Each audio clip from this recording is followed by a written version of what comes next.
1680వ సంవత్సరంలో గొప్ప యోధుడైన ఛత్రపతి శివాజీ మహారాజు అనంతరం ఆయన కుమారుడు ఛత్రపతి సంభాజీ మహారాజు మరాఠా సామ్రాజ్యాన్ని నిర్వహించేందుకు బాధ్యతలు చేపట్టిన తరువాత భారతీయ సంస్కృతిని కాపాడేందుకు ఆయన ధైర్య సాహసాలతో ముందుకు సాగారు. ఆ సమయంలో దక్షిణ భారతదేశం ఇస్లామిక్ ఆక్రమణదారుల దాడులకు గురైంది. చోళ రాజుల కాలం నాటి అపూర్వమైన తంజావూరు నటరాజ విగ్రహం కూడా మత ఆక్రమణదారుల చేతుల్లో పడకుండా రహస్యంగా దాచిపెట్టబడింది.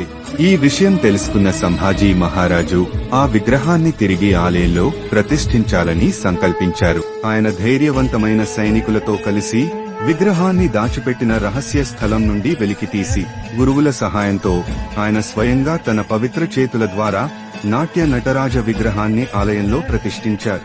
చోళుల కాలంలో నాట్య కళకు ఉన్న ప్రాముఖ్యత ఈ సంఘటన ద్వారా మళ్లీ గుర్తు చేయబడింది. ఆలయంలో మళ్లీ ప్రతిష్టాపన జరిగిన రోజు భక్తుల ఆనందానికి అంతులేకుండా పోయింది.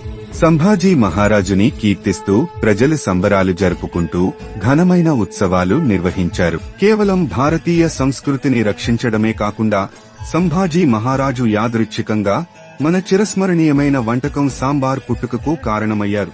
సంభాజీ మహారాజు తంజావూరులో ఉన్నప్పుడు అక్కడి రాజవంశీకులు ఆయనకు ప్రత్యేక విందును ఏర్పాటు చేశారు.